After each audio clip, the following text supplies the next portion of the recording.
Sir, mister ভেলেনা যে অভয়ের manager, এ প্রয়োজনীয় কাজ ছেড়ে এখানে এসেছিল বিয়ে অ্যাটেন্ড করতে, কিন্তু বিয়েটা অ্যাটেন্ড না করেই তাকে চলে যেতে হয়।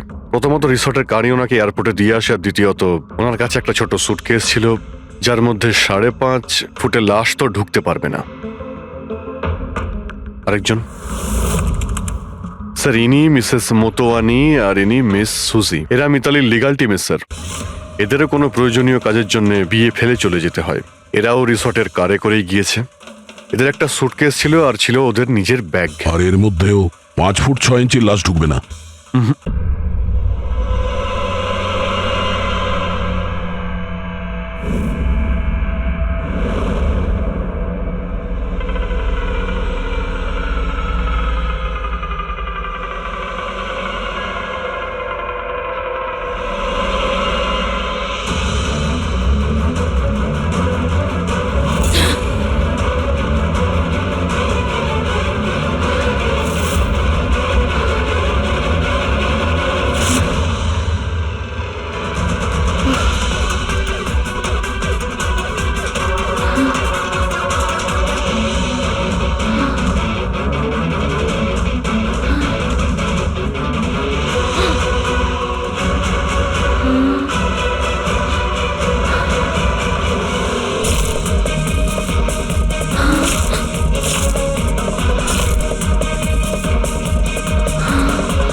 এক্সকিউজ মি ম্যাম, আপনি কি কোথাও যাবেন? আমি আপনার জন্য অন্য ট্যাক্সি আনিয়ে দিচ্ছি, এটা অন্য গেস্টের জন্য। আমার যাওয়াটা খুব জরুরি, ওখানে একটা মেয়ের খুন হয়েছে। কি খুন? ম্যাডাম শুনুন, ম্যাডাম শুনুন, এক্সকিউজ মি ম্যাম, শুনুন madam please, ma'am. Excuse me, তুমি আমার ওয়াইফকে দেখেছো কোথাও? স্যার স্যার, একজন ম্যাডাম এখানে এসেছিলেন, উনি ট্যাক্সি নিয়ে এইমাত্র চলে গেলেন। কোথায় গেলেন উনি? আমি জানি না, আই ডোন্ট নো, কিন্তু খুব অদ্ভুত বিহেভ করছিলেন। কি বলছিলেন? স্যার স্যার, উনি বলছিলেন ভিতরে কেউ খুন হয়েছে। স্যার শোনো, স্যার, শোনো। কে খুন হয়েছে স্যার? 1 মিনিট,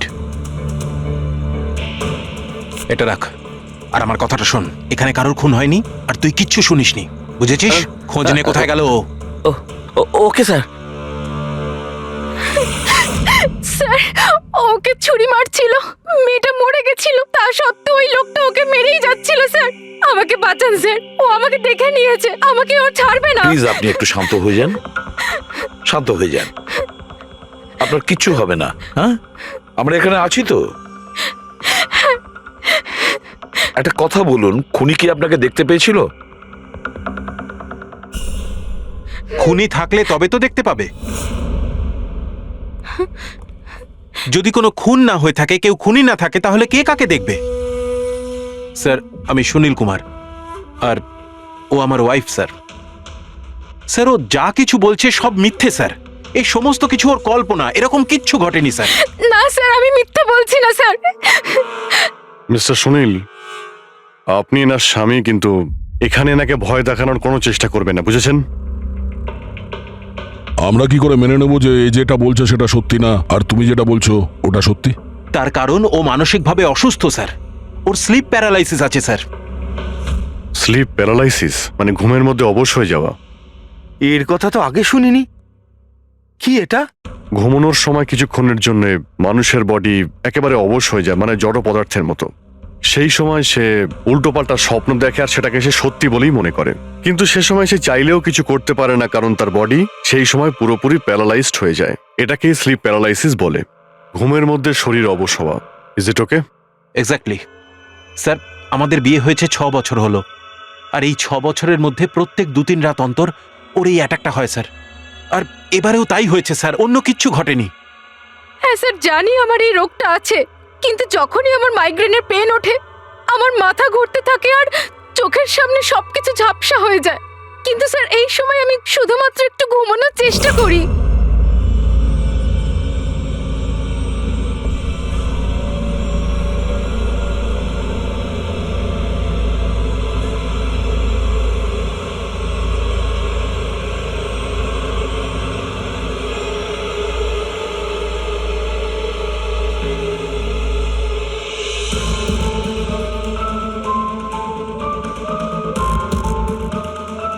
অনেক কষ্টে আমার ঘুম আসে, কিন্তু তার 2-3 ঘন্টার পরেই আমার হঠাৎ করে চোখ খুলে যায়, কিন্তু শরীর একেবারে স্থির হয়ে থাকে। চেষ্টা করেও আমি একটুও নড়তে পারি না। পুরো শরীর যেন প্যারালাইজ হয়ে গেছে। কিছু পরিষ্কার দেখতে পাই না, আর বুকের ভেতরে যেন ভারী হয়ে যায়। আমি কোনোভাবে চিৎকার করতে পারি না, কারণ মুখ থেকে আওয়াজই বেরোয় না। আর তারপরে 15-20 মিনিট পর অদ্ভুত সব জিনিস আমি দেখতে পাই।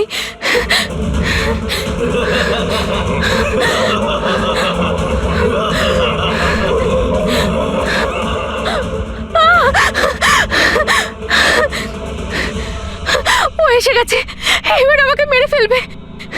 এসে গেছে। কে এসে গেছে? ওই যে ওখানে। কেউ না, কেউ আসেনি, কেউ ওর আসেনি। হাতে ছুরি আছে, শোন। আমাকে মেরে ফেলবে। আচ্ছা, কোথায়? ওই যে কেউ নেই তো, দেখো দেখো। শান্ত হও, শান্ত হও। তোমার আবার অ্যাটাক হয়েছে। রিল্যাক্স। ওই যে ওখানে। কেউ সামনে নেই, বসে কেউ আছে, নেই, দেখো। এখানে শুয়ে পড়ো তুমি। সামনে বসে আছে ওখানে। দেখো দেখো কোথায় কে আমাকে আছে? বাঁচাও, please, কেউ আমাকে আসেনি মেরে এখানে। ফেলবে। তুমি শান্ত হও, রিল্যাক্স করো, শুয়ে পড়ো, ঘুমিয়ে পড়ো, ঘুমিয়ে পড়ো, সব ঠিক হয়ে যাবে, ঘুমিয়ে পড়ো।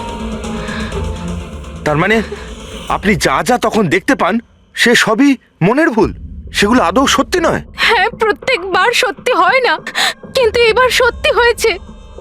এটা আমার মনের ভুল ছিল না। ওই মেয়েটার মুখটা আমার এত ভালো করে মনে আছে যে আমি ওকে যে কোনো সময় চিনতে পারবো। এবারে আমি কোনো শয়তান বা দানবকে দেখিনি, যেটা আমি প্রত্যেকবার দেখি।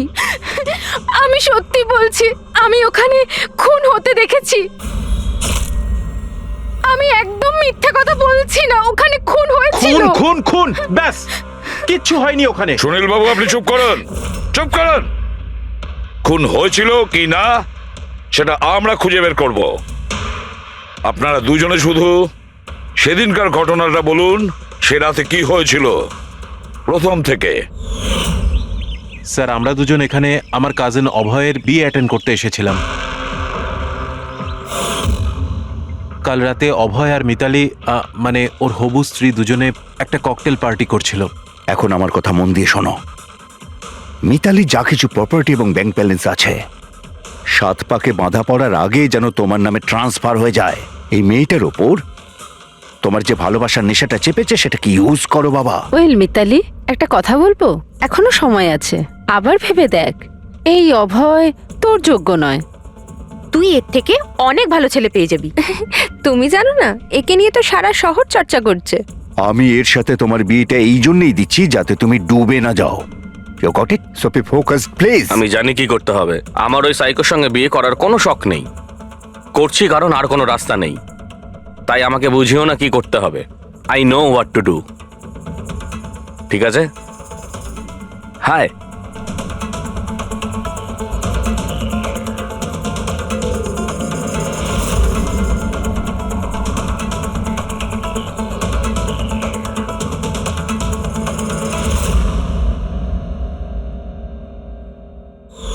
তারপর পার্টির ওই চেঁচামেচিতে আমার মাইগ্রেনের ব্যথা এত বেড়ে গেল যে আমি আর ওখানে দাঁড়াতেই পারছিলাম না।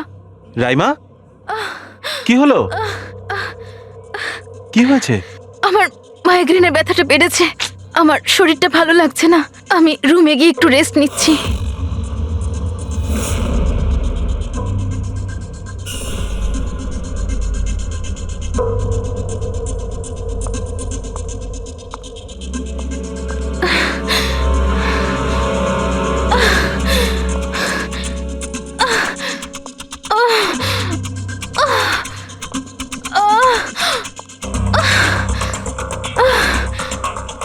আমার এতটাই যন্ত্রণা হচ্ছিল যে আমি খেয়ালই করিনি যে ওটা আমার রুম না অন্য কারোর।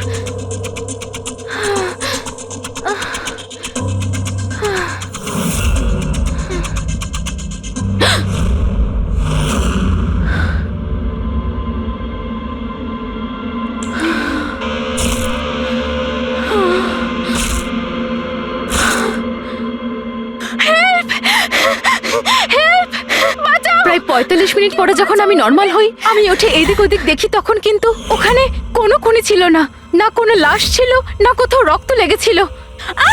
কি হয়েছে রাইমা? আরে কি হয়েছে? এরকম ভয় পেয়ে আছো কেন? খুন হয়েছে, ওই লোকটা- কোথায় কোথায় আমার ওই কথা লোকটা শোনো, মেয়েকে মেরে আমার কথা ফেলেছে। শোনো, এখানে আমার কিচ্ছু দিকে- ঘটেনি। কোথায় কোথায় কোথায় কে আছে, কে কোনো আছে? হয়নি। কিচ্ছু হয়নি এখানে। আচ্ছা তুমি এখানে কি করছো? এটা তো আমাদের ঘর নয়। আচ্ছা যাকে বাদ দাও, তুমি এখানে বসো বসো বসো আমাকে বসো, আমার মেরে কথাটা ফেলবে। শোনো, ওই লোকটা বসো, আমাকে আমি মেরে তোমার জন্য ফেলবে। জল নিয়ে আসছি। রিল্যাক্স। আমি যখন জল নিয়ে ওখানে গেলাম তখন রাইমা ওখানে ছিল না। ও ওখান থেকে এখানে আসে আর আমিও খুঁজতে খুঁজতে এখানে চলে আসি। তবে একটা কথা আমি আপনাকে নিশ্চিত বলতে পারি, ওখানে কোনো খুন হয়নি, সব ওর কল্পনা। সুনীল বাবু,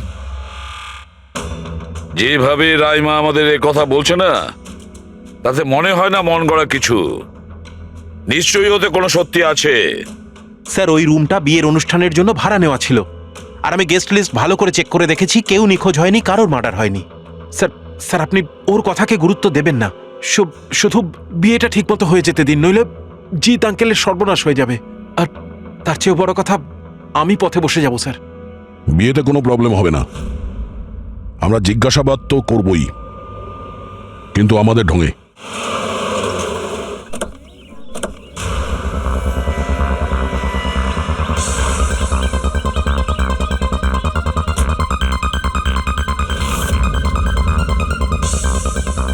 ওয়েলকাম স্যার, ওয়েলকাম ম্যাম। আচ্ছা, রিসেপশন ডেস্কটা কোন দিকে? স্যার আপনি সোজা যান, then take a right turn. Thank you so much. হ্যাঁ, আসলে আমি বিজনেস ট্রিপে এসেছি। ওকে স্যার, এখানে সাইন করুন স্যার। শুধু রুমের ভিউ যাতে ভালো হয়। Sure sir, enjoy your day. Thank you. Welcome sir, welcome ma'am, how can I help you? ওই আমরা অভয়ের ওয়েডিং এর জন্য এসেছিলাম, রুমে চেক ইন করতে চাই। ওকে স্যার, আপনি আপনার ডিটেলস দিয়ে দিন, আমি আপনাকে রুমের কি দিয়ে দেবো। ও শিওর। বেবি, তুমি ওনাকে বলনি হ্যাঁ, আমাদের 103 রুমটাই চাই? আই এম সো সরি, আমি তো ভুলেই গিয়েছিলাম।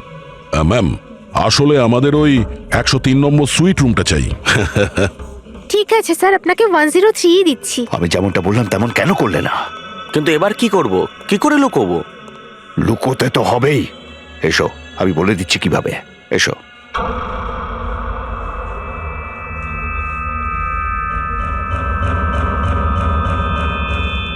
সুনীল, সবকিছু এর জন্যই হচ্ছে। কেউ যদি জানতে পারে না, জানি না কি হবে। কোথায় ছিলে তুমি? এসো, তোমার সাথে কিছু কথা আছে, এসো।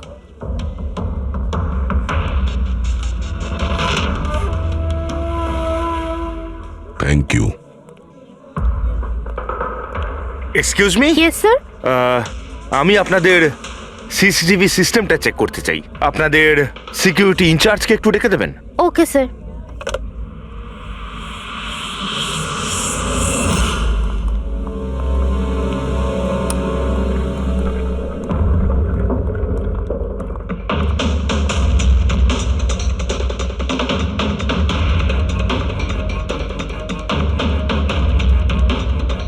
ওকে, থ্যাংক ইউ।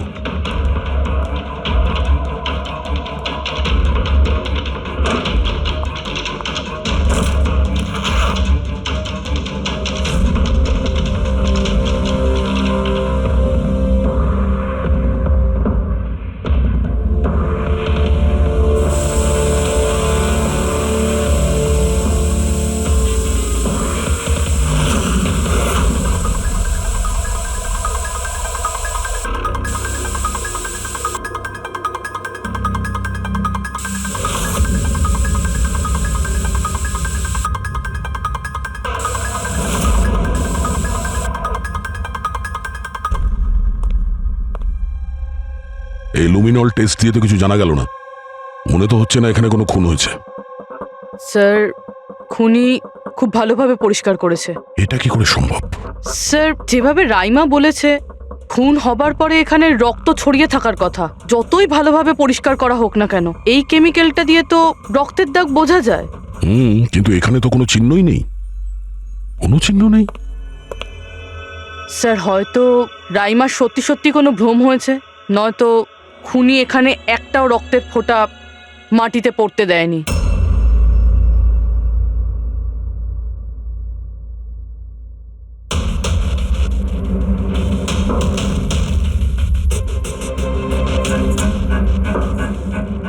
রবি, মনে হচ্ছে তুমি ঠিকই বলেছিলে।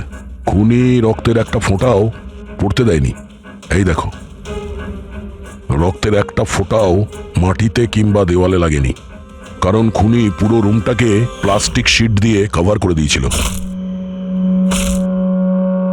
স্যার, তার মানে রাইমাই সবকিছুই প্লাস্টিকের ওপার থেকে দেখছিল, তাই জন্যই ওর সবকিছু আবছা আবছা লাগছিল।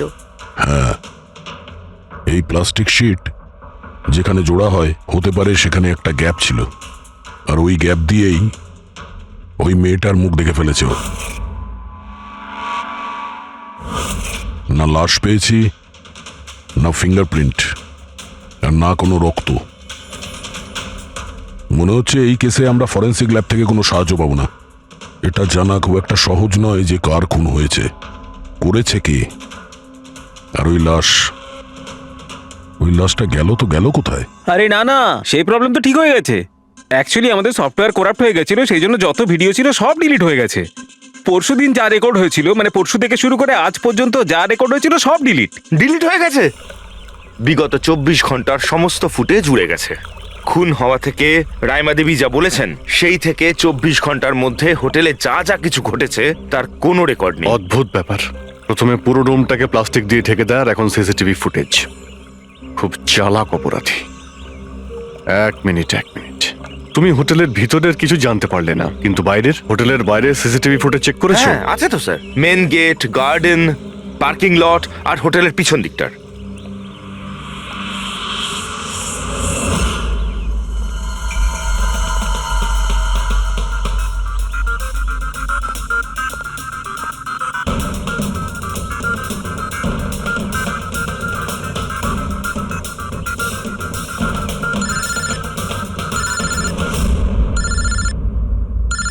না দয়া, কি রাইমা যেগুলো দেখেছে সেগুলো ভুল নয়, বরং সত্যি? কেউ খুন হয়েছে? মাই গড, কোনো কিছুই পাওনি? আচ্ছা ঠিক আছে, ইনফর্ম করে যাবে। কি হলো বস, কিছু পাওয়া গেছে? ভীষণ চালাক এই খুনি, ভীষণই চালাক। একটাও প্রমাণ রেখে যায়নি, কোনো প্রমাণ রেখে যায়নি আমাদের জন্য। এটা কি করে সম্ভব বস? কিন্তু এটা হয়েছে সালুকে, এটা হয়েছে। রাইমার জীবন খুব বিপন্ন। তুমি একটু আমাকে বুঝিয়ে বলবে? আরে আমাদের লোকেরা ওখানে কোনো পোক্ত প্রমাণ পায়নি, কিন্তু ওখানকার পরিস্থিতি বলছে ওখানে অবশ্যই কোনো খুন হয়েছে। আর দেখো, একটা কথা মনে রেখো, রাইমা প্রত্যক্ষদর্শী, আর ও খুন হতে দেখেছে, আর খুনি ওর আশেপাশেই আছে, তাই রাইমা নিশ্চয়ই বিপদে আছে। আর ওর ফুটেজ? স্যার, সেটাও উড়ে গিয়েছে। না না, ওগুলো ওড়েনি, ওগুলো একদম ঠিকঠাক আছে। ভিতরের আর বাইরের সিসিটিভি ক্যামেরাগুলোর কেবল কানেকশন একদম আলাদা, তাই ওগুলো বেঁচে গেছে। বেঁচে গেছে মানে ফুটেজ পাওয়া যেতে পারে? হ্যাঁ হ্যাঁ, নিশ্চয়ই, আমার কাছে আছে তো। এই নিন বাইরের ক্যামেরাগুলোর ফুটেজ।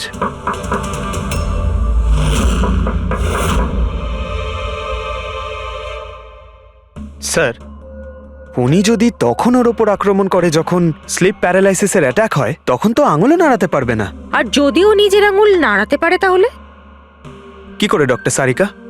প্যারালাইসিস তো পুরো বডিতে অ্যাটাক করে। দেখো, স্লিপ প্যারালাইসিস বাদ দাও, নর্মালিও আমরা যখন ঘুমাই, যখন গভীর ঘুমে থাকি আমরা স্বপ্ন দেখি, সেই সময় আমাদের মাংসপেশি সেমি প্যারালাইসিস স্টেজে, মানে শিথিল অবস্থায় থাকে। এটা সবার সাথে হয়। কিন্তু বস, এই পরিস্থিতিতেও আমাদের পেটের, বুকের আর গলার মাংসপেশি সবচেয়ে বেশি শিথিল থাকে। স্লিপ প্যারালিসিসেও এইটাই হয়। আর এই অবস্থায় যে ব্যক্তি স্লিপ প্যারালিসিস রোগ আছে, যদি সে হাতের আঙুলগুলোর উপর কনসেন্ট্রেট করে, এই আঙুলগুলোতে মনঃসংযোগ করে আর এগুলোকে নাড়ানোর চেষ্টা করে, মুঠোকে বন্ধ করে আর খোলে, তাহলে এই প্যারালিসিস স্লিপকেও ভাঙা যেতে পারে। হ্যাঁ সালুকে ধরে নিলাম যে ওর স্লিপ প্যারালাইসিস ভেঙে দিল, কিন্তু সেটা ভাঙতে যত সময় লাগবে তার মধ্যে যদি ওর ওপর অ্যাটাক হয় তাহলে কি হবে? আমাদের এমন কোনো জিনিস দরকার যেটা দিয়ে সালুকে ও বাকিদের এটা জানাতে পারবে যে ওর ওপর অ্যাটাক হচ্ছে। ও বলতে পারবে আমাকে বাঁচাও, আমাকে রক্ষা করো। আছে এরকম জিনিস। এক মিনিট দাঁড়াও সারিকা।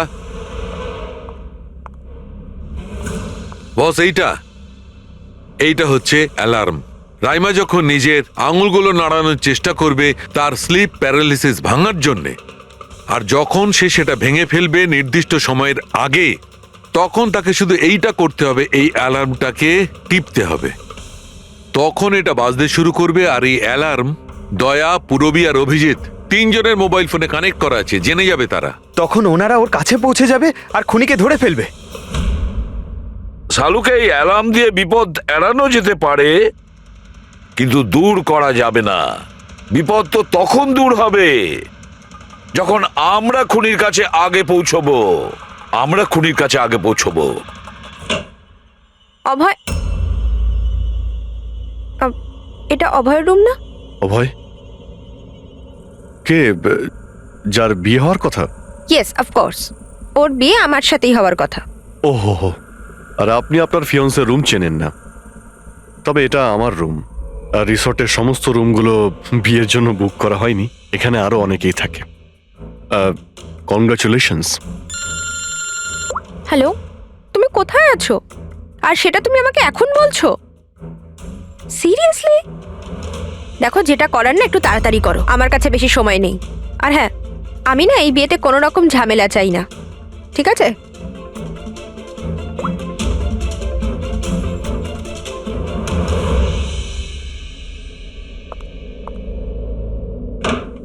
মিতালি, অভয়ের সঙ্গে যার বিয়ে হবে, এ কি সত্যিই জানে না যে অভয়ের রুমটা কোথায়? এর আমাদের উপর সন্দেহ হয়ে যায়নি তো? সেটা তো জানি না, কিন্তু খুনি যেন জানতে না পেরে যায়। কারণ যদি এমনটা হয় তো রাইমারই কোনো বিপদ হতে পারে। রাইমা বলেছিল যে খুন 12টা থেকে 12:30টার মধ্যে হয়েছে। তারপরে খুনি লাশটাকে গুম করার ব্যবস্থা করেছে। কিন্তু রিসর্টে এত ভিড় আর লোকজনের আনাগোনা, ওই লাশটাকে লুকিয়ে রাখা আমার মতে অসম্ভব। মানে লাশকে এরা বাইরে নিয়ে গেছে? কিন্তু স্যার, রাত্রেবেলা রিসর্টের বাইরে তো কেউ বেরোয়নি, তাহলে এই লাশটা রিসর্টের ভিতরেই নেই তো? না না, যদি লাশ এখানে থাকতো তাহলে এতক্ষণ দুর্গন্ধ বেরিয়ে যেত। কারেক্ট। আমি কিচেনে ফ্রিজার চেক করেছি, কিন্তু ওখানেও কিছুই নেই। ওই একটাই জায়গা ছিল যেখানে লাশ লুকোনো যেত। তারপরেও এখানে বিয়ের পার্টি আর লেট নাইট পার্টির জন্য এরকম জায়গায় কমসে কম 30 জন লোক তো থাকবেই। খুনি লাশটাকে ওখানে লুকানোর ভুল করবে না। স্যার, কোথাও খুনি 2 তারিখ লাশটার সাথে চেক আউট করে নেয়নি তো? মিস্টার পরিতোষ, শুধুমাত্র আপনার রিকোয়েস্টে আমি রেকর্ডস 3 বার চেক করেছি। মিস লীলা নামে কেউই নেই। আপনার নিশ্চয়ই কোনো ভুল হচ্ছে। উনি হয়তো অন্য কোথাও আছেন। আপনি প্লিজ অন্য কোথাও গিয়ে চেক করুন। ম্যাডাম, যদি আমি চেক করতে পারতাম তাহলে আপনাকে কেন রিকোয়েস্ট করতাম? লিনা আমার বন্ধু, আর ওর নাম্বার আমি হারিয়ে ফেলেছি। আমি কি করব? দেখুন ম্যাম, ওর সঙ্গে কথা বলা আমার খুবই প্রয়োজন। আপনি বুঝতে পারছেন তো? স্যার, আপনি বুঝতে পারছেন না। একজনের ডিটেলস আরেকজনকে দেওয়া আমাদের নিয়মের বাইরে। তাও হ্যাঁ, আপনাকে সেটা সাহায্য তো- করছিলাম, কিন্তু আমার কাছে ওনার কোনো ডিটেলস নেই স্যার। আরে নেই কেন বলছেন? ডিটেল তো আপনারা রাখেন। যদি কেউ রুম নিতে আসে তার ডিটেল আপনারা রাখেন না? নেওয়া হয় স্যার, অবশ্যই নেওয়া তাহলে? হয়, কিন্তু উনি এখানে থাকলে তবে তো। 1 মিনিট, আপনি যখন বিশ্বাস করছেন না, আপনি নিজেই চেক করে আচ্ছা নিন। ঠিক আছে। লিনা আবার আমাকে মিথ্যে কথা বলেনি তো? আমি দেখছি। ম্যাম আপনি একটা কাজ করবেন। ম্যাম, আপনি হাউসকিপিং থেকে কাউকে ডাকবেন। আমার রুমটা এতটাই নোংরা হয়ে আছে, সকাল থেকে আমি বারবার ফোন করছি, কেউ আসতে রাজিই হচ্ছে না। এটা কি করে হতে পারে? Okay. না ফোনে, আরে ফোন তো আমি 50 বার করেছি। আপনি প্লিজ কাউকে পাঠান না। ঠিক আছে স্যার, আমি ডেকে থ্যাংক আনছি। You thank you ma'am.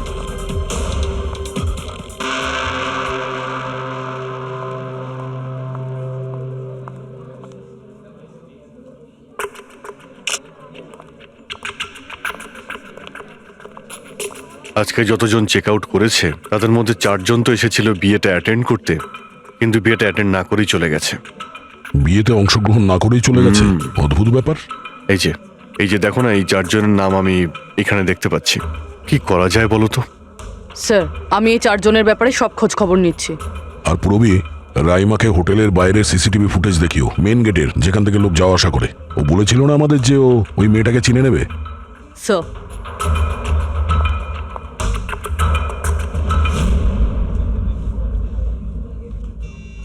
মানে রাইমা যেগুলো বলেছে সেগুলো সত্যি নাকি? মিস্টার সুনীল, আপনি কোন ব্যাপারটা নিয়ে বেশি চিন্তিত? এখানে একটা খুন হয়েছে সেটা নিয়ে চিন্তিত, নাকি রাইমা দেখে ফেলেছে তার জন্য। ওসব ইনভেস্টিগেশন তুমি আমাদের উপর ছেড়ে দাও, বিয়েতে আনন্দ করো। হ্যাঁ, কখন কি ঘটে যাবে এখানে কেউ কিছু বলতে পারে না।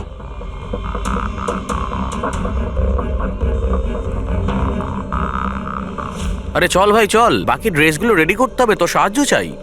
আচ্ছা ওই লোকগুলো কারা, তোর গেস্ট নাকি? হ্যাঁ, আমারই গেস্ট এনারা। আচ্ছা চল চল।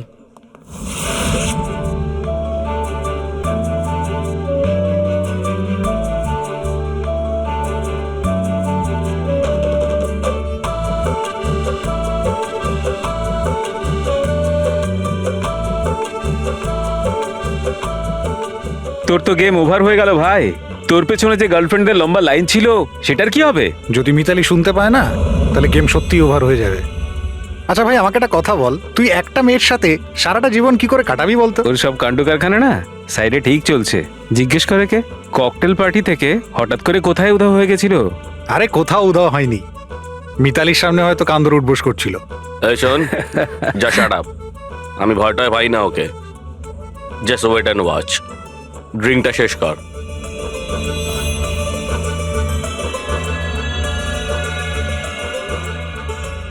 তার মানে খুনের রাতে এই পার্টিতে ছিল না?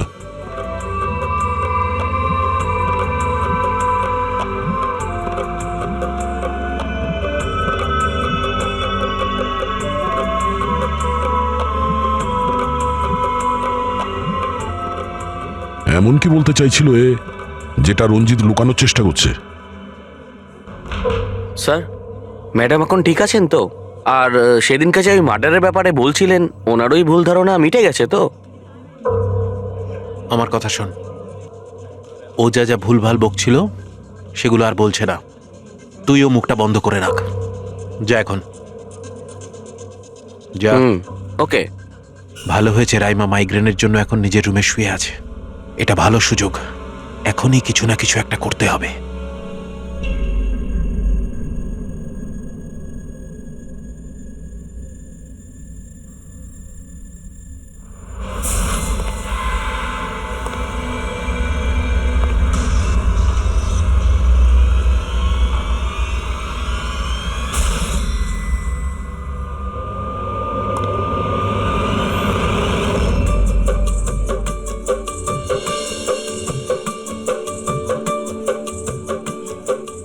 আরে বাহ, কি সুন্দর মেহেন্দি লাগিয়েছো তুমি, দেখাও। খুব সুন্দর লাগছে তোমার হাতে। Thank you. All thanks to Alia. Mitali, sweetheart, তোমার সাথে কিছু কথা আছে আমার। Excuse me. সেকেন্ড। মিতালি আর অভয়ের জড়ি কি সুন্দর না? Perfect couple. Perfect couple. হ্যাঁ, অভয় হলো পাগল মজনু আর এ ফুল ক্র্যাক সাইকো। একেবারে দুজন দুজনের জন্যই তৈরি।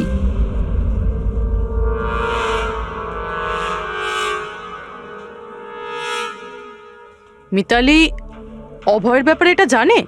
ও অভয়ের জন্য পাগল। ওকে পাওয়ার জন্য ও সব কিছু করতে পারে। যদি দরকার হয় তাহলে কাউকে মেরেও ফেলতে পারে।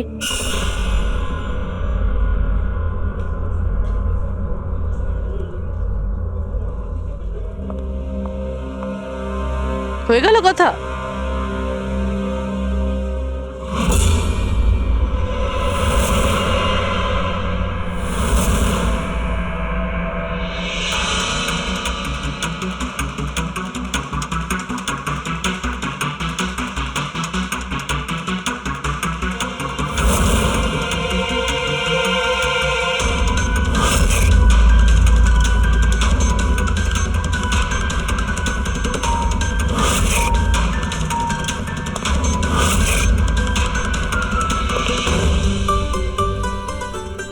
আরে খালি হয়ে গেছে আরে নাকি? না স্যার, রিফিলিং করতে যাচ্ছিলেন তো।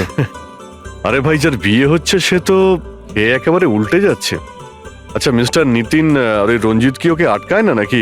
শুনেছি ককটেল পার্টিতে নাকি খুব ঝামেলা করেছিল। ওই দিন তো বাড়াবাড়ি হয়ে গেছিল। আচ্ছা, ওই দিন ওরা কিছু বলেনি ওকে? না স্যার, বলার মতো কেউ ছিলই না।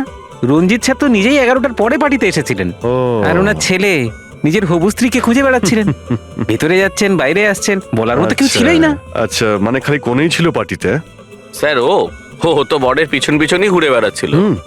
স্যার, এই রিসোর্টে অনেক বিয়ে হয়েছে, কিন্তু এরকম বিয়ে কোনোদিন দেখিনি। হ্যাঁ ভাই, হ্যাঁ, সে তো স্যার। অবশ্যই। আরে ভাই, তুমি খাওয়ার কিছু নিয়ে আসো। হ্যাঁ? এক্ষুনি আনছি স্যার।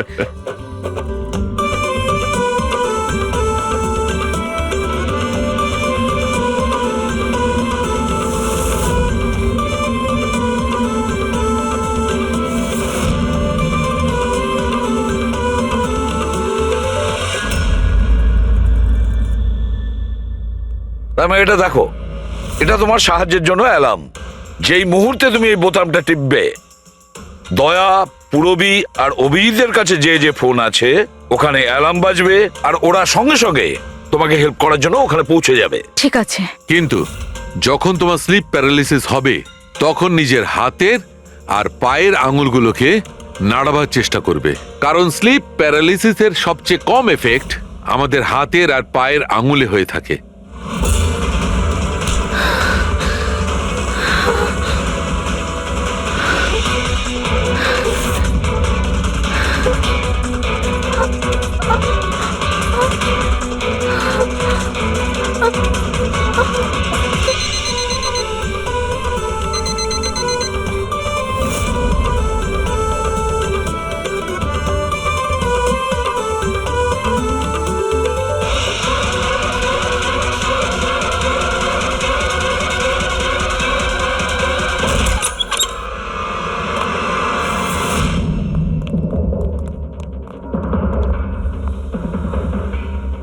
রাইমা, রাইমা অজ্ঞান হয়ে গেছে। রাইমা, রাইমা, রাইমা চোখ খোলো। ও আমাকে মেরে ফেলবে। প্লিজ আমাকে বাঁচান আপনারা, প্লিজ আপনারা আমাকে বাঁচান। কে কে মেরে ফেলবে? কি হয়েছে এখানে?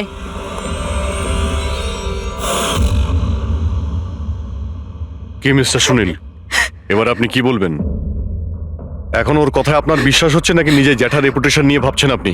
আমি আর কি বলবো স্যার, ঈশ্বরকে ধন্যবাদ যে ও এখনো বেঁচে আছে। আচ্ছা, তা আপনি এখানে এলেন কি করে? পার্টি তো নিচে চলছে। হ্যাঁ, আর এখানে কি হয়েছে কেউ শুনতে পায়নি। তাহলে আপনি আমাদের সাথে এখানে চলে এলেন? আপনারা আপনারা আমার উপর সন্দেহ করছেন? আমি নিজের স্ত্রীকে কেন মারতে চাইবো? সন্দেহ তো আমরা সবাইকেই করি। এখন আপনি বাইরে যান, রাইমার সঙ্গে আমাদের কিছু কথা আছে, প্লিজ। স্যার আপনারা প্লিজ আমাকে বাঁচান। যখন ওই লোকটা ওই মেয়েটাকে খুন করছিল আমি ওকে দেখে নিয়েছিলাম, ও আমাকে ছাড়বে না। আর প্লিজ আপনারা আমাকে বাঁচান, ও আমাকে মেরে ফেলবে, ও নিশ্চয়ই আমাকে মেরে ফেলবে। প্লিজ প্লিজ আপনারা বাঁচান দেখো রাইমা, আমাকে। ঘাবড়িও না, আমরা এখানে থাকতে কেউ কিচ্ছু করতে পারবে না তোমার, ঠিক আছে? কিন্তু ওই মেয়েটা যার খুন হতে তুমি দেখেছো তাকে আমরা চিনতে পারছি না। তুমি ওকে চেনো? তাহলে আমরা একটা ফুটেজ দেখাবো, ওই ফুটেজটা দেখে তুমি ওই মেয়েটাকে আইডেন্টিফাই করো। ফ্রেডি,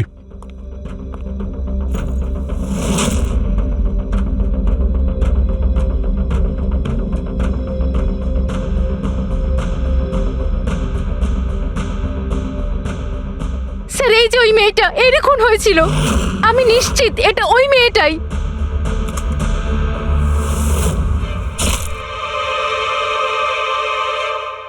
যদি এ এখানে এসে থাকে তাহলে কেউ তো নিশ্চয়ই ওকে দেখেছে। ও আমাকে মেরে ফেলবে। যদি এই মেয়েটা এখানে এসে থাকে তাহলে কারো না কারোর সঙ্গে তো দেখা করেছিল। মনে হচ্ছে বুড়োতে যাওয়ার সময় এসে গেছে।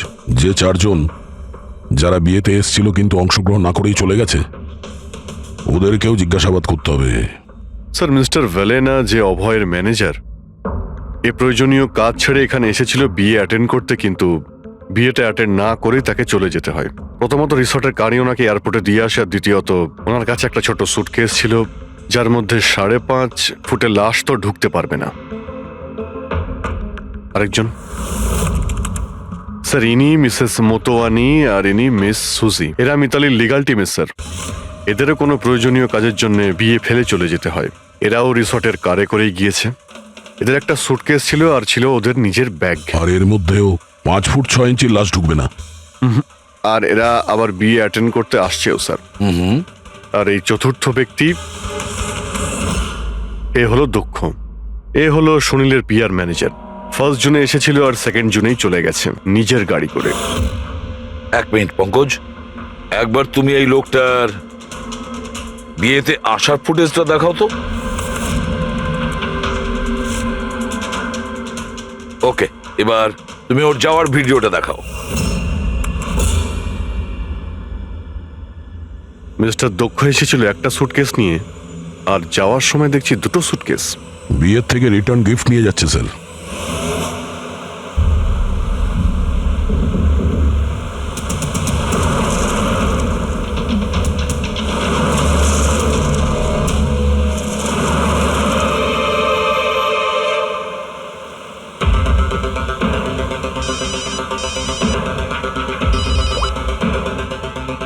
হ্যালো, অভয় বিয়ের ওখান থেকে যে সুটকেসটা এনেছিলি কোথায় লুকিয়েছিস?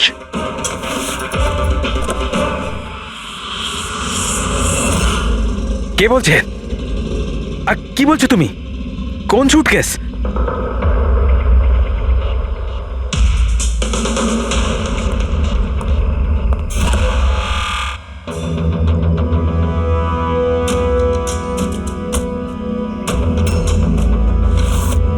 কে? সুটকেসের ব্যাপারে কি তুমি এখানেই কিছু বলবে নাকি অন্যভাবে তোমাকে খাতির করতে হবে? না মানে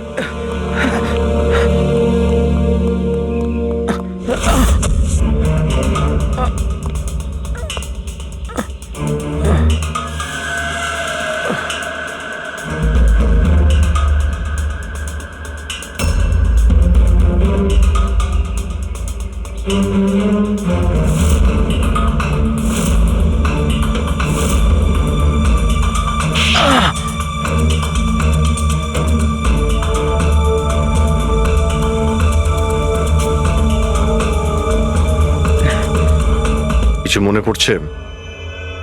আমার কাছে আর কোনো রাস্তা ছিল না। আমার বাড়ি আর কোম্পানি দুটোই ওনার কাছে বন্ধক রয়েছে। যদি আমি না বলতাম তো আমি শেষ হয়ে যেতাম। নিজেকে ডুবে যাওয়ার হাত থেকে বাঁচাতে একটা মেয়েকে খুন করে দেবে তুমি? এখন এটা বলো, ওই মেয়েটা কে ছিল? করিশ্মা, অভয়ের গার্লফ্রেন্ড।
বিয়ের অনেক শুভেচ্ছা মিস্টার অভয়।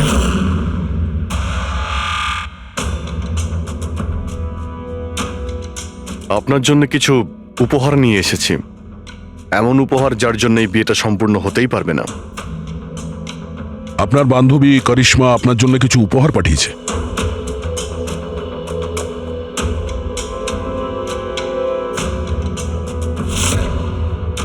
করিশ্মা, মনে পড়ছে?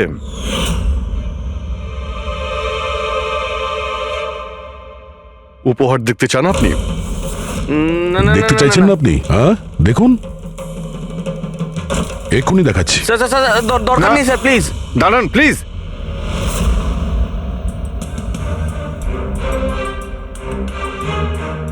কি হলো মিস্টার রঞ্জিত? প্লিজ প্লিজ এই সুটকেসটা খুলবেন না। কেন কেন খুলবো না? কারণ তোমার ভয় এটাই যে এই সুটকেসের ভিতরে করিশ্মার লাশ যেন বেরিয়ে না আসে।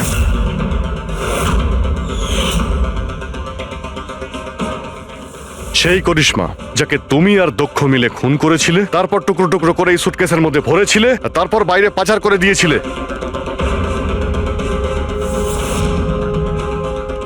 ড্যাড, ওনারা এসব কি বলছেন? এসব সত্যি? হ্যাঁ বাবা, এটা সত্যি। আমি কি করতাম? এই বিয়েটা আমাকে যে কোনো মূল্যে দিতেই হতো, কারণ এই বিয়ে না হলে আমরা রাস্তায় দাঁড়াতাম, শেষ হয়ে যেতাম। আর ওই করিশ্মা এই বিয়েটা বন্ধ করতে চেয়েছিল, নিজের মুখ বন্ধ করার জন্য আমার কাছে 5 কোটি টাকা চেয়েছিল। যদি আমার কাছে সত্যিই টাকা থাকতো আমি ওকে দিয়েও দিতাম, কিন্তু আমার কাছে ছিল না। তারপর সেদিন ও হঠাৎ এখানে এসে পড়ে, আর কোনো উপায় না দেখে কৌশলে ওকে রাত পর্যন্ত এখানেই আটকে রাখি। তারপর প্ল্যান তৈরি করি, তারপর দক্ষকে এই প্ল্যানের সঙ্গে যুক্ত করি, কারণ আমি জানতাম দক্ষ আমাকে না বলতে পারবে না, কারণ ও আমার কাছে অনেকটা ঋণী ছিল।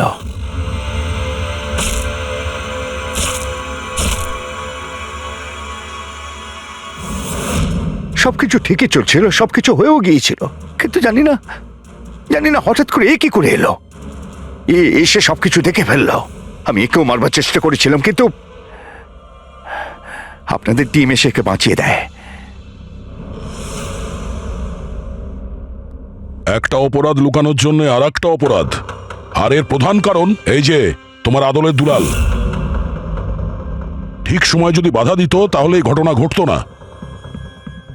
আর তোমার বিয়ের আসল উপহার তো তুমি এখন পাবে। একটা হত্যা আর একটা হত্যা করার চেষ্টার জন্য তোমরা দুজন বাপ বেটা জেলে যাবে।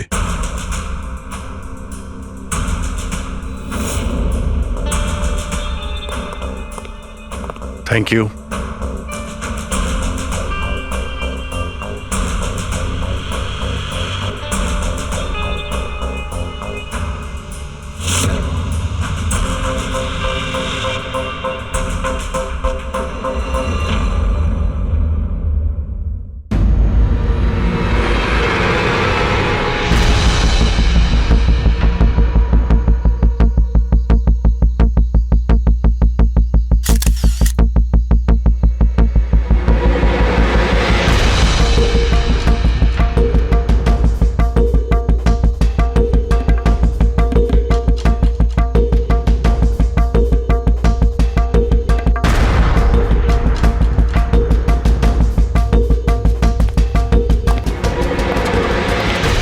আপনারা কিছু পেয়েছেন? না স্যার, এমনিতেই তো জানা যায় যে কিভাবে আগুন লেগেছে, কিন্তু এখানে তো বোঝাই যাচ্ছে না যে আগুন লাগার কারণটা কি। আচ্ছা, দেখো অ্যাম্বুলেন্স কত দূর এলো। ঠিক আছে স্যার।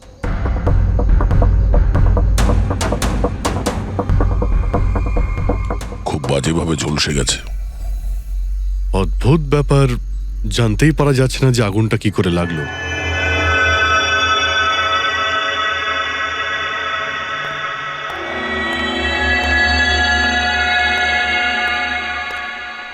কিভাবে হলো এইসব? সবকিছু তো একদম ঠিক ছিল, জানি না আগুন কি করে লাগলো। এতজন মানুষের অভিশাপ তো লাগবেই, তাই না? এই কি বললে তুমি? আমি জানতে পেরেছিলাম স্যার যে দিলীপ স্যার কোনো কোর্টের কেসে ফেঁসে গেছিলেন। খুব বড়সড় কেস ছিল স্যার, কিন্তু কিছুদিন আগে ছাড়াও পেয়ে গেছিলেন। অনেকে এই নিয়ে রেগেও ছিলেন। আচ্ছা, এই ঘটনার সুযোগ নিয়ে কেউ ওকে মেরে দেয়নি তো? না, কোর্টে উনি নির্দোষ প্রমাণিত হয়েছিলেন, উনি কিচ্ছু করেননি। কি কেস ছিল? 9 বছর আগে জামাইবাবু থিয়েটারে আগুন লেগে গিয়েছিল, যার জন্য বেশ কয়েকজন মারাও গিয়েছিল, আর সমস্ত দোষ জামাইবাবুর ঘাড়ে চাপলো। এমনি এমনি কি করে আগুন লাগতে পারে? এটা নিশ্চয়ই কারোর প্ল্যানিং। কাউকে সন্দেহ হচ্ছে আপনাদের? এটা কে করতে পারে? যে কেউ করতে পারে, অনিতাও করতে পারে। কোন অনিতা? টনির ওয়াইফ, ও এখানে এসেও ছিল।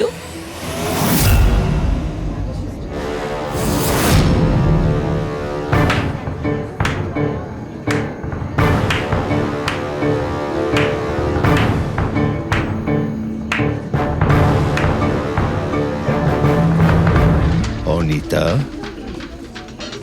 অন্য লোকের ঘর ভেঙে দিয়ে নিজের পরিবারের সঙ্গে এখানে ফুর্তি করা হচ্ছে।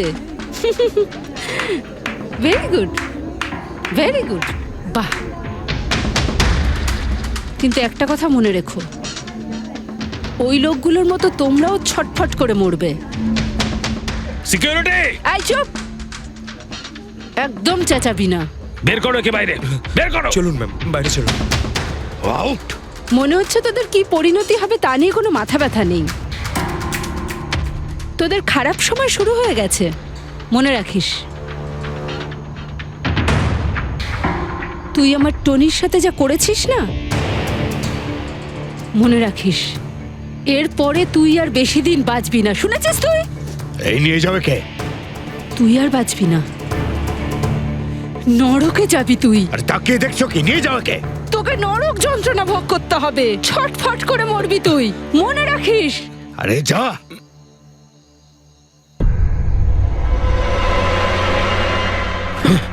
Let's enjoy Rohan. আরে ভুলে যাও।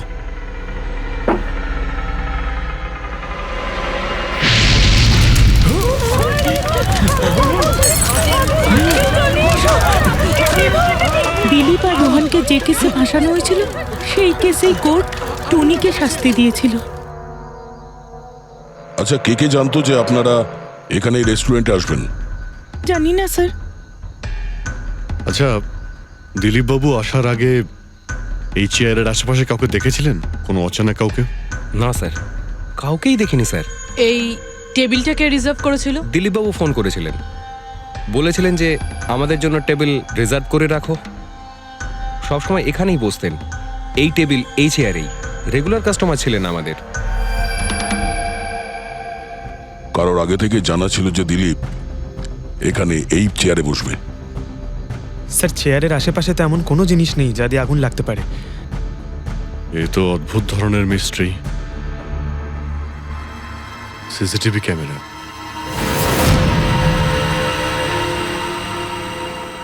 এর ফুটেজ থেকে জানতে পারা যাবে কি হয়েছিল এখানে। ও মাই গড, এসব কিভাবে হলো? কে করতে পারে এসব? ওই করেছে যে দিলীপকে খুন করেছে প্রমাণ লোপাটের জন্য। আর যে কেউ কিভাবে এই মনিটর রুমে চলে এলো? তোমার সিকিউরিটি কোথায়? স্যার, এই রুমে সিকিউরিটির কোনো প্রয়োজনই হয় না। এর আগে এরকম কখনোই হয়নি স্যার। স্যার স্যার আমার মনে হয় না সিসিটিভি ফুটেজ ডিলিট করার মতো সময়ের কাছে ছিল। ও শুধু ভাঙচুর করেছে। যদি আমরা কোনো এক্সপার্টকে ডাকি স্যার, তাহলে সে হয়তো হার্ড ডিস্ক থেকে রিকভার করতে পারবে।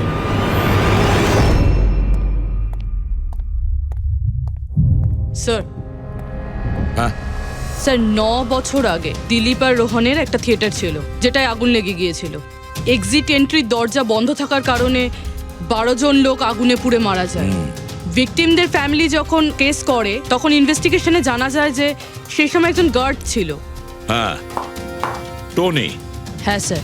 স্যার, কোর্টে এটা প্রমাণ হয়ে গিয়েছিল যে টনি অনেক মদ খেয়েছিল, আর মদের নেশায় সে এতটাই চুর ছিল যে ইমার্জেন্সি এক্সিটের দরজাও খুলতে পারেনি। হ্যাঁ, কিন্তু এই টনির স্ত্রী অনিতা এটা মানতে রাজিই নয় যে ভুলটা টনি করেছিল। স্যার, শুধু উনিই নন, অনেক আর্টিকেল এবং নিউজ পেপারও কিন্তু কোর্টের সিদ্ধান্তের ব্যাপারে কথা বলেছিল। যখন এই ঘটনাটা ঘটেছিল তখন দিলীপ আর রোহনের বিরুদ্ধে সলিড এভিডেন্স ছিল, কিন্তু তারপর কেস চলতে থাকলো। 9 বছর হয়ে গেল। কিছু প্রত্যক্ষদর্শী বয়ান বদলে দিল, আর কিছু লোক বাইরে চলে গিয়েছিল।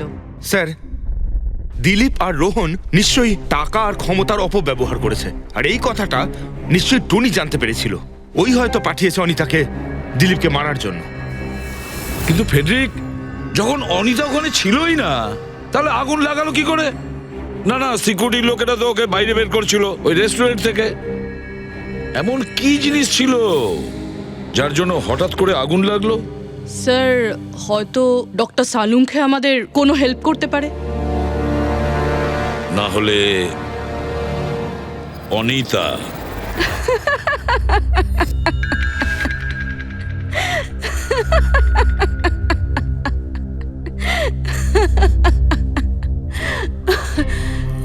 আপনারা তো অবাক হচ্ছেন কেন? আমার হাসি দেখে নাকি দিলীপের মৃত্যুর জন্য? দিলীপের মারা যাওয়াতে এত আনন্দ কিসের? আচ্ছা, আমি খুশি হব না তো আর কে হবে বলুন তো? কালকে রাত্রে রেস্টুরেন্টের থেকে বেরোনোর পর তুমি কোথায় গিয়েছিলে? জেলে, আমার স্বামীর সঙ্গে দেখা করতে। ওয়ার্ডেনের কাছে সমস্ত রেকর্ড আছে, আপনারা চাইলে চেক করতে পারেন। সেটা তো আমরা করবই। আর এইটাও, যে তুমি ওই আগুনটা লাগালে কিভাবে। কোনো কালো জাদু করেছিলে তুমি? দিলীপের গায়ে হঠাৎ করে আগুন লাগলো কি করে? কালো জাদু জানলে অবশ্যই প্রয়োগ করতাম, কিন্তু আমি খুব খুশি হয়েছি দিলীপও ঠিক সেইভাবেই ছটপট করে মরেছে যেভাবে 9 বছর আগে ওই নিরীহ লোকগুলো মারা গেছিল, যেটা শাস্তি এখন আমার স্বামী টনি ভুগছে। তুমি এইটা কিভাবে বলতে পারো যে টনির কোনো ভুল ছিল না? তুমি তো ওখানে ছিলেই না। আমি ওখানে ছিলাম না, কিন্তু টনি এখানে ছিল। সেদিন ওর শরীর খারাপ ছিল।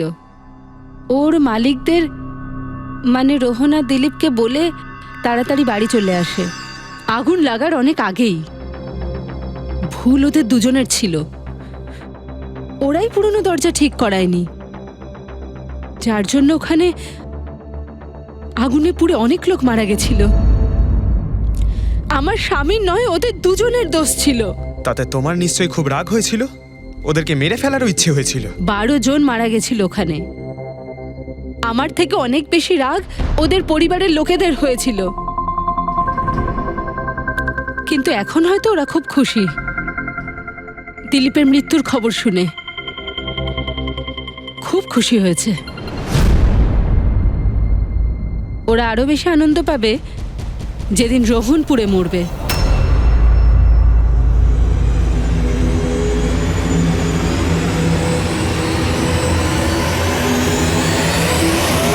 স্যার 42 জন আছে, ওই 12 জন ভিকটিমের কাছের আত্মীয় আর ফ্যামিলির লোকেরা মিলে। সাসপেক্ট বেশি আর সময় কম। স্যার এই 42 জন লোকের মধ্যে সবার আগে সেই সমস্ত লোকেদের নাম সরিয়ে দিতে হবে যারা কালকে দিলীপের মৃত্যুর সময় শহরে ছিল না। স্যার 9 বছর হয়ে গেছে এই ব্যাপারটার।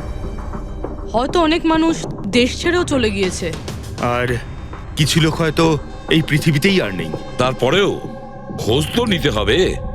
দেখো কজন শহরে ছিল যখন দিলীপের মৃত্যু হয়।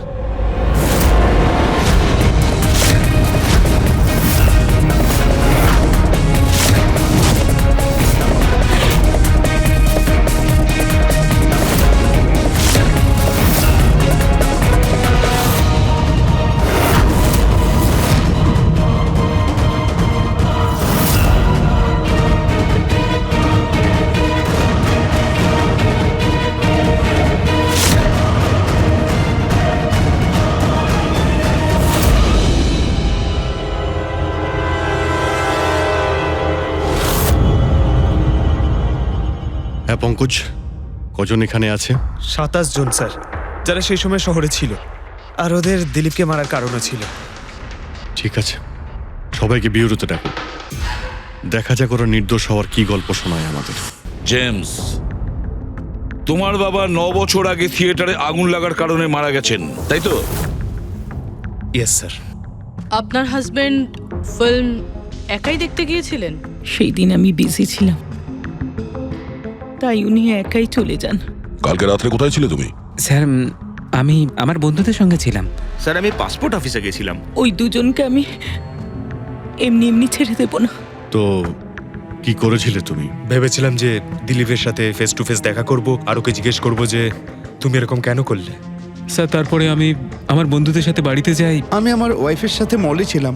স্যার আমার বন্ধুদের জিজ্ঞাসা করতে পারেন। স্যার যদি ওর সাথে আমার দেখা হতো তাহলে ও রেস্টুরেন্টে বেঁচে ফিরতো না। দিলীপ ওর কর্মের শাস্তি পেয়ে গেছে। আমি রেস্টুরেন্ট থেকে জানতে পারলাম যখন যে দিলীপের সাথে কি হয়েছে, তখন মনে শান্তি পেলাম স্যার। আর বাকি থাকলো রোহন, ও তার কর্মের শাস্তি নিশ্চয়ই পাবে। এবার এই 27টা নামের মধ্যে তাদের নামগুলো রেখে দাও যারা ঘুরিয়ে ফিরিয়ে উত্তর দিচ্ছিল, আর যারা নিজেদের উত্তর অনেক আগে থেকেই তৈরি করে রেখেছিল।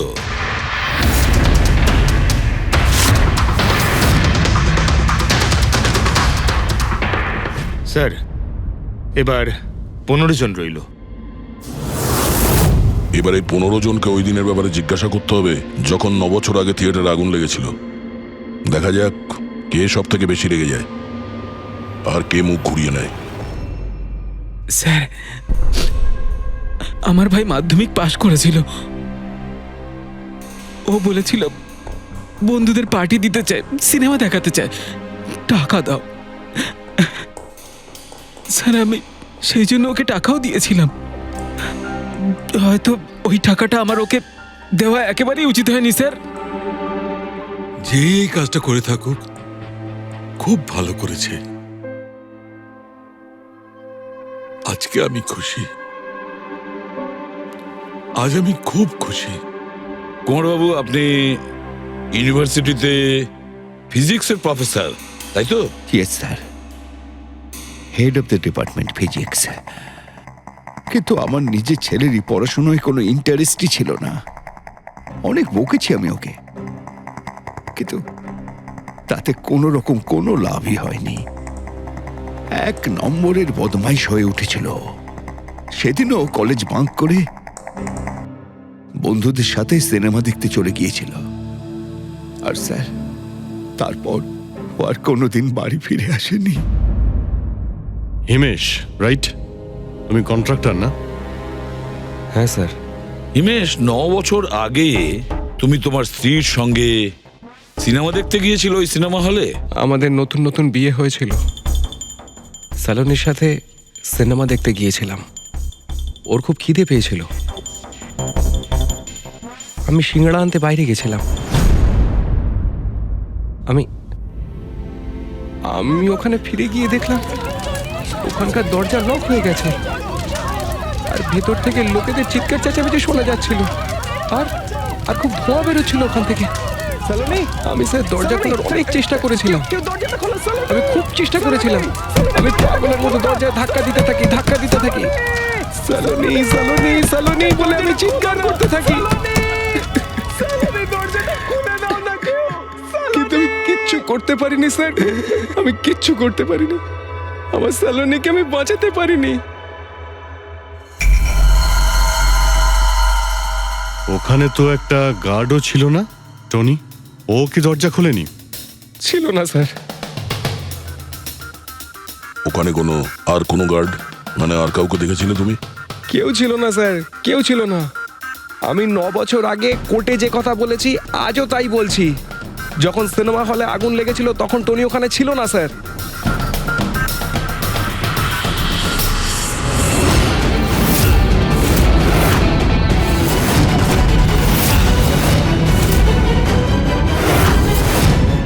স্যার, এই হলো আমাদের 15 জন সাসপেক্ট যারা দিলীপকে খুন করতে পারে।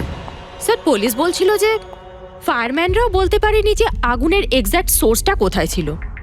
ওরা তো দেখা মাত্রই জানতে পেরে যায়, তাই না? জানতে পেরে যায় যে ওখানে এমন কি জিনিস ছিল যাতে আগুন ছড়িয়ে পড়ে, কিন্তু ওরা জানতে পারেনি।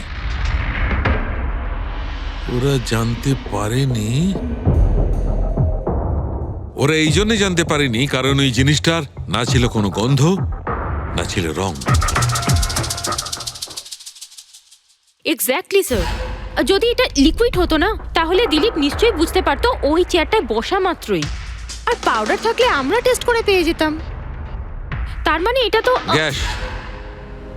তার মানে হচ্ছে এটা ছিল গ্যাস। গ্যাস? এই জন্য ওই ফায়ারম্যান জানতে পারেনি যে কিসের জন্য আগুন লেগেছিল। ইনফ্লেমেবল গ্যাস বস, যার শুধু একটা স্পার্কের দরকার হয় জ্বলে উঠবার জন্য। কিন্তু একটা কথা বুঝতে পারছি না, দিলীপ যে চেয়ারে বসেছিল সে চেয়ারে গ্যাস আসলো কোথা থেকে? চেয়ার থেকেই। কি? চেয়ার থেকে? সেটা এইভাবে বস, যে চেয়ারে দিলীপ বসেছিল তার নিচের অংশে কেউ ওই ইনফ্লেমেবল গ্যাসকে স্প্রে করেছিল। মারা যাওয়ার সময় দিলীপের সংস্পর্শে দুটো জিনিস ছিল। একটা তো এই চেয়ার যেটাতে ও বসেছিল, আর একটা ওয়াইনের গ্লাস যেটা ও হাতে ধরেছিল। আমরা এই দুটো জিনিসই চেক করেছি। তো এই চেয়ারটা থেকে আমরা ইনফ্লেমেবল গ্যাসের কিছু ট্রেসেস পেয়েছি। বস, আমাদের আশেপাশের পরিবেশে সর্বদা জ্বলনশীল পদার্থ ঘুরে বেড়ায়, যেটা কখনো কখনো স্পন্টেনিয়াসলি জ্বলে যায়। যেমন হচ্ছে মাস গ্যাস, একটা ন্যাচারাল বায়োগ্যাস, আর জ্বলনশীল গ্যাস এর মেইন কম্পোনেন্ট।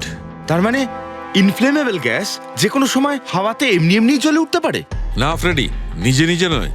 যখন পরিবেশটা খুব বেশি উত্তপ্ত হয়ে ওঠে আর সেটা পরিবেশের অক্সিজেনের সঙ্গে মিশে যায়, তখন একটা সুপার হাই টেম্পারেচার উৎপন্ন হয়, যার কারণে এই আগুন লেগে যায়। কিন্তু ডক্টর সালুখে, ওখানে তো এরকম কোনো হাই টেম্পারেচারের মতো কিছু ছিলই না।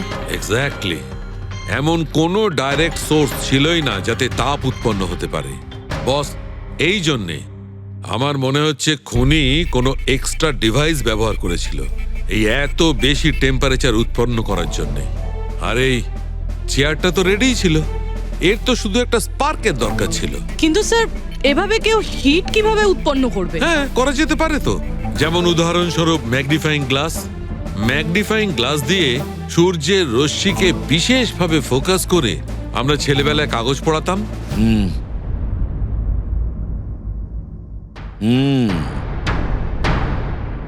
মনে হচ্ছে ওই রেস্টুরেন্টে আবার যেতে হবে, খোঁজ নিতে হবে কিসের থেকে আগুনটা লেগেছিল।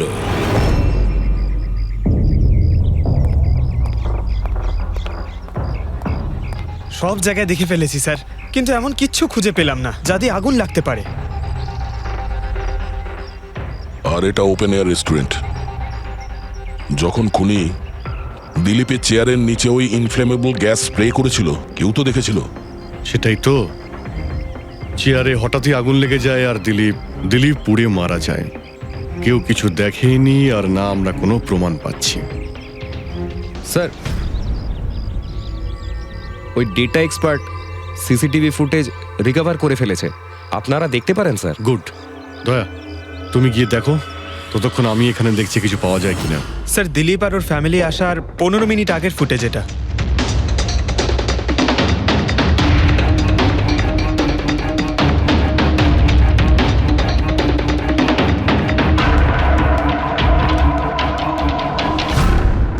এ চেয়ার চেঞ্জ করছে। এর কোনো দ্বিতীয় অ্যাঙ্গেল আছে কি এই সময়েরই? চেক করো। 1 মিনিট স্যার।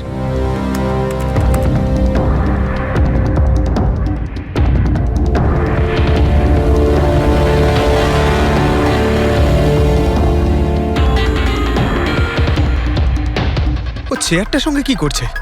গ্যাস স্প্রে করছে নাকি? হ্যাঁ, ও নিজের চেয়ারে গ্যাস স্প্রে করলো আর ও নিজের চেয়ারের সঙ্গে ওই চেয়ারটা বদলে দিল যেটায় দিলীপ বসতো।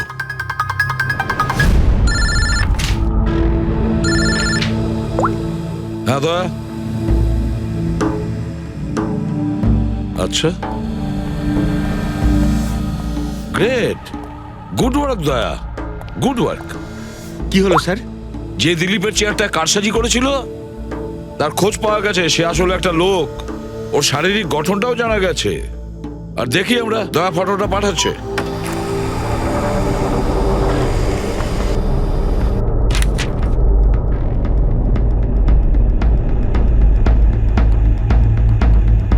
খুনি এই বাকি লোকগুলোর মধ্যেই কেউ একজন, এদেরই মধ্যে কেউ। আর এবার এর পরের শিকার রোহান।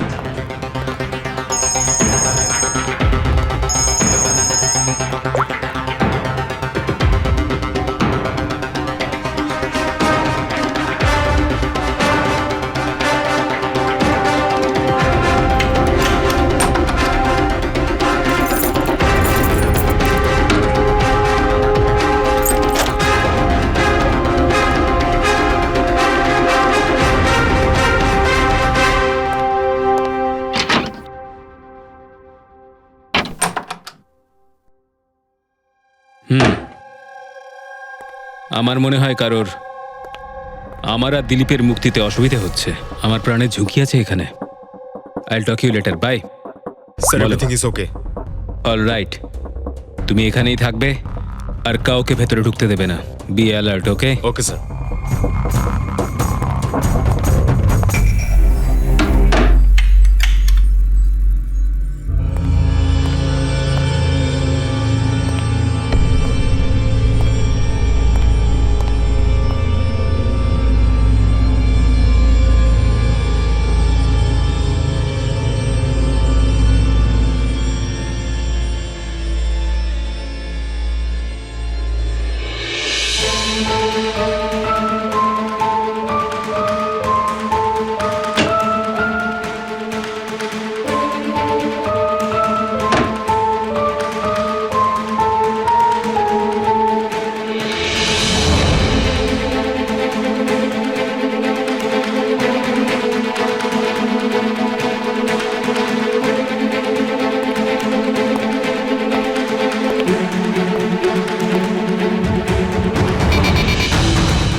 মাই গড,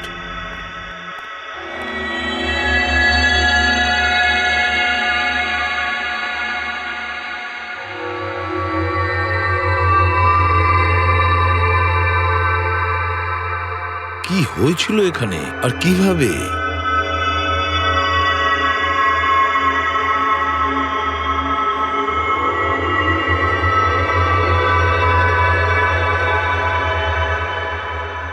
এখানে আর অন্য কোনো জিনিসের স্মেল পাওয়া যাচ্ছে না, শুধু এই পোড়া লাশটার দুর্গন্ধ ছাড়া। মানে স্যার এই মার্ডারটাও ইনফ্লেমেবল গ্যাস দিয়েই করা হয়েছে হয়তো।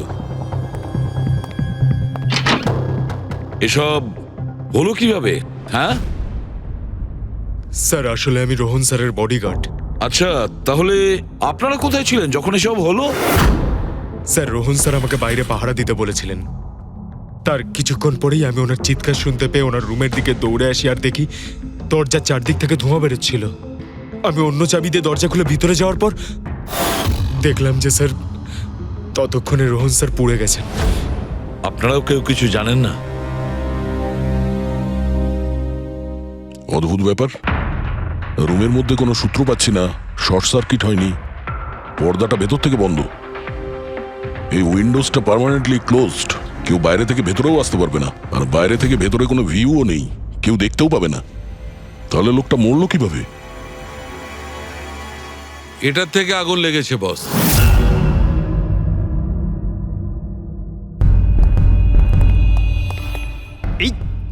এই জিনিসটা দিয়ে এটা কি স্যার? এটা হচ্ছে ফিলামেন্ট। ফিলামেন্ট? ইলেকট্রিক বাল্বের ভেতরের ফিলামেন্ট। যখন এই ফিলামেন্টের ভেতর দিয়ে ইলেকট্রিক পাস করানো হয় তখন এটা গরম হয়ে লাল হয়ে যায়। বস, খুনিও এই টেকনিকটাই ব্যবহার করেছে ওই জ্বলনশীল গ্যাসটাকে জ্বালানোর জন্য। কিন্তু ওই রেস্টুরেন্টে যেখানে দিলীপ মারা গিয়েছিল ওখানে তো আমরা এরকম কোনো ফিলামেন্টের মতন কিছু পাইনি। বস, এত ছোট্ট একটা জিনিস, ওটা খোলা জায়গা, হয়তো কোথাও উড়ে চলে গেছে, কিন্তু এখানে তো পুরো ঘরটাই বন্ধ, তাই জন্যে খাটের তলায় এটা আমি পেয়ে গেছি। কিন্তু স্যার ফিলামেন্ট দিয়ে ইলেকট্রিক পাস করানোর জন্য ওয়্যারসের কোনো না কোনো কানেকশন তো থাকা উচিত বেড পর্যন্ত। আছে, এখানেই নিশ্চয় কোথাও আছে। পুরো বেড চেক করেছি আমরা, রুমটাও চেক করেছি, এরকম কিছুই তো পাইনি আমরা। দয়া, ওই দরজাটা কিসের? Manager, yes sir. ওই দরজার ওপারে কি আছে? স্যার আর একটা রুম আছে, এই রুমের সাথে ওটা কানেক্টেড। এমনিতে এই দরজাটা সিল থাকে, এটাকে কেউ খোলে না স্যার। খুলুন এই দরজাটা। Yes sir. আসুন স্যার।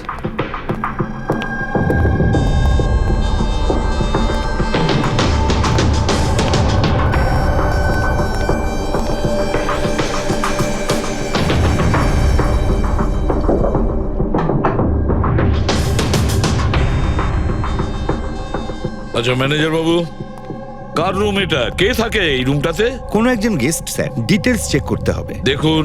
Okay sir.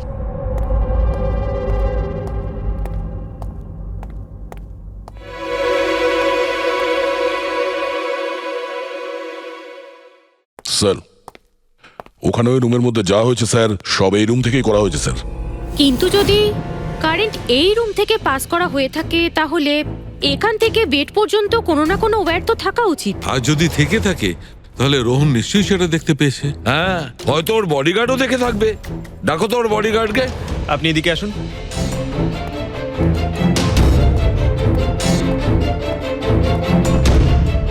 একটা কথা বলো, যখন তুমি রোহনের ঘরে এসেছিল তখন কোনো তার দেখেছিলে এখানে এই দরজা থেকে ওই রুম পর্যন্ত? কোনো কিছু? না স্যার, রোহন স্যার এই রুমে ঢোকার আগে আমি এই রুমটাকে খুব ভালো করে চেক করেছিলাম, কিন্তু তার বা সেরকম কিছু আমার চোখে পড়েনি। ঠিক আছে, যাও তুমি। যাই হোক না কেন দয়া, খুনি এই দরজাটা ব্যবহার করেছে।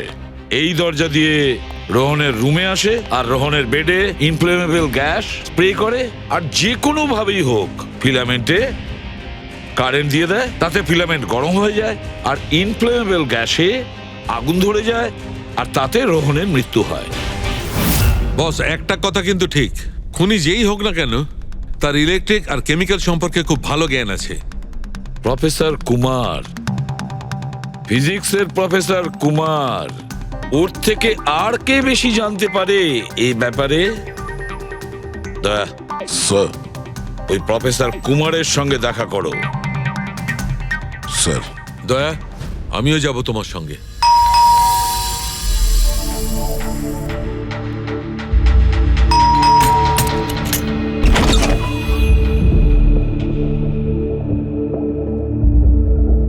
প্রফেসর কুমার আছেন বাড়িতে?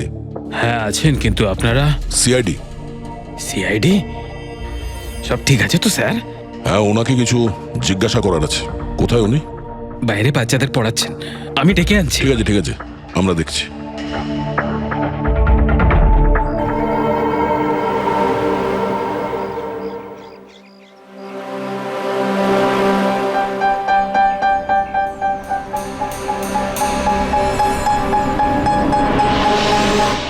মিস্টার কুমার, আপনার কাছে আমাদের কিছু জিজ্ঞাসাবাদ আছে। বলুন, কি জানতে চান? আপনি এটাকে চেনেন? এটা তো ফিলামেন্ট। গুড, ঠিক চিনেছেন আপনি। আপনি জানেন আমরা এই ফিলামেন্টটা কোথা থেকে পেয়েছি? সেটা তো আপনারাই বলতে পারবেন কোথা থেকে পেয়েছেন। রোহনের বিছানার নিচে। কাল রাত্রে রোহন ওই বিছানাতেই পুড়ে মারা গেছে। হোয়াট? রোহনও মারা গেছে? কাল রাত্রে আপনি কোথায় ছিলেন? রাত 9টা থেকে ভোর 3টে পর্যন্ত। আপনারা আমাকে সন্দেহ করছেন? এটা আমাদের প্রশ্নের উত্তর হলো না মিস্টার কুমার। কাল আমি সারা দিন আর সারা রাত্রি বাড়িতেই ছিলাম। কোনো প্রমাণ? আগে আমার কাজের লোক রামু আর বিকাশ, প্লিজ কাম হিয়ার।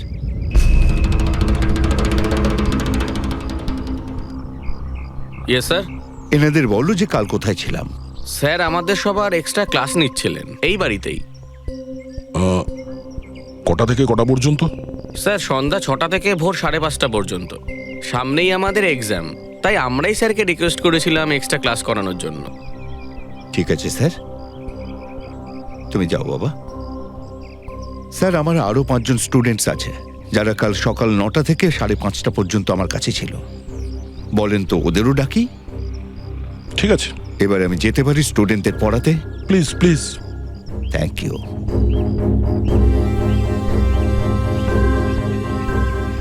হ্যাঁ, তাহলে আমি যেটা বলছিলাম যে শোল্ডারিং ওয়্যার ছাড়াও আমরা মাদারবোর্ড ফিক্সড করতে পারি with the help of adhesive conductor.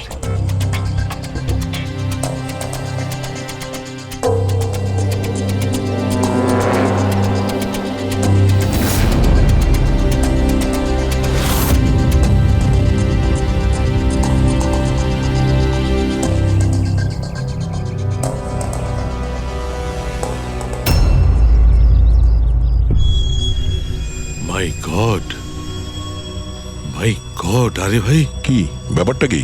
আরে ভাই, এই ভুলটা আমি কি করে করলাম? কি? গড, বুড়ো হয়ে গেছি আমি বুড়ো হয়ে গেছি। দয়া, একটা কাজ করবে, 1 ঘন্টা পরে ফরেন্সিক ল্যাবে দেখা করো। একটা জিনিস দেখাবো। 1 ঘন্টা পরে। আরে ওই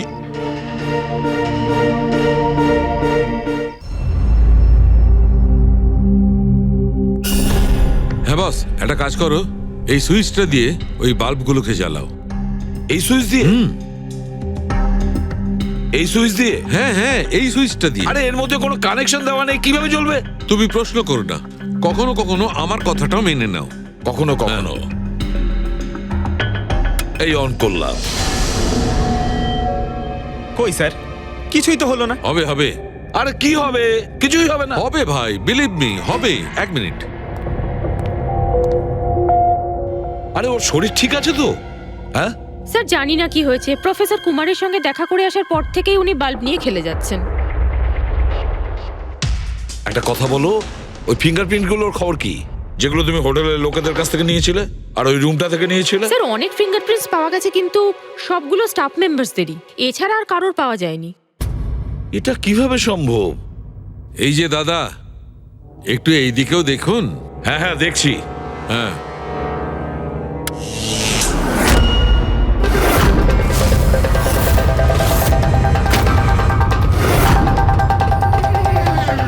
আরে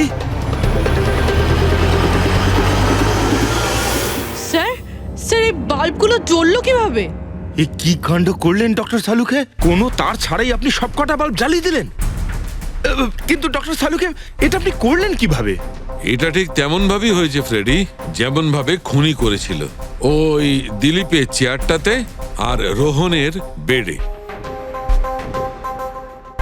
ম্যাজিশিয়ান সালুকে, এবার পরিষ্কার করে বলুন আপনি সব করলেন কিভাবে? কারেন্ট কি হাওয়া থেকে আসলো? হাওয়া থেকে আসেনি বস, তাহলে? কারেন্ট এসেছে ইলেকট্রিক পেইন্টের সাহায্যে। Electric paint? হ্যাঁ, ইলেকট্রিক পেইন্ট। আসলে ইলেকট্রিকের যে তার হয় সেটা মেটালের হয়। Metal is a good conductor of electricity, সেই জন্য কারেন্ট ওর মধ্যে দিয়ে পাস করে। ঠিক একই রকম ভাবে কিছু পেইন্টও আছে যেগুলোকে আমরা ইলেকট্রিক পেইন্ট বলি, আর এটাও গুড কন্ডাক্টর অফ ইলেকট্রিসিটি। এর মধ্যে দিয়েও ইলেকট্রিসিটি পাস করতে পারে। অদ্ভুত ব্যাপার হলো এটা যে কোনো কালারের সঙ্গে মিশে যায়, যেটা খুব সহজে যে কোনো ব্যাকগ্রাউন্ডে মার্জ হতে পারে। ও, এই কারণেই আমরা হোটেলের রুমে আর রেস্টুরেন্টে কিছু দেখতে পাইনি স্যার। এক্স্যাক্টলি দয়া।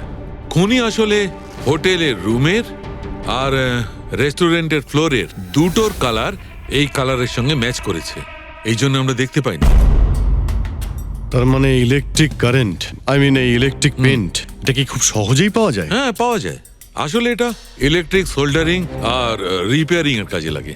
আর এটা সবচেয়ে বড় বিশেষত্ব হলো যে এটা সাধারণত খালি চোখে এটা দেখা যায় না, শুধুমাত্র ইনফ্রারেড লাইটেই এটা দেখা যায়। আমি দেখাচ্ছি।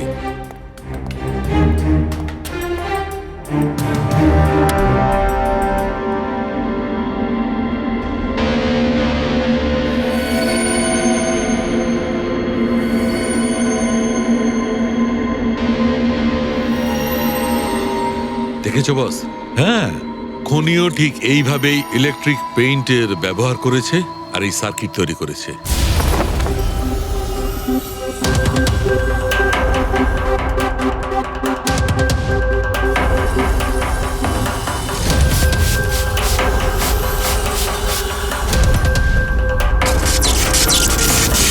একটা কথা তো নিশ্চিত, এ যেই হোক না কেন তার এ সমস্ত ব্যাপারে খুব ভালো জ্ঞান আছে।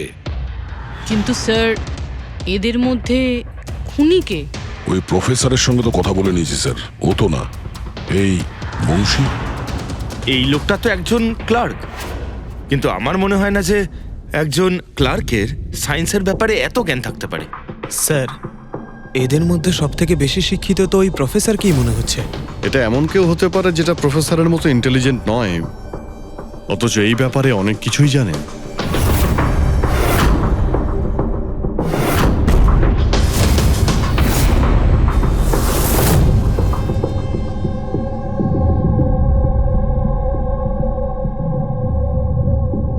সেই লোকটা অভিজিৎ, এই লোকটাই সে। মনে পড়ছে কি বলেছিল আমাদের, যে ও কি কাজ করে?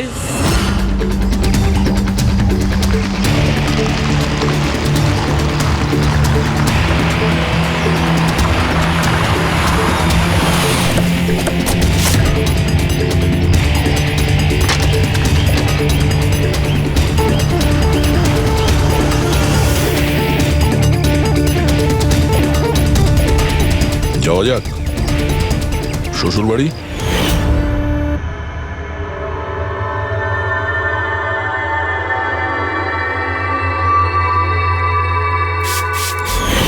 দিলীপ আর রোহনের উপর কেস হয়েছিল, কিন্তু আমি জানতাম ওরা টাকার পাওয়ারের জোরে ছাড়া পেয়ে যাবে।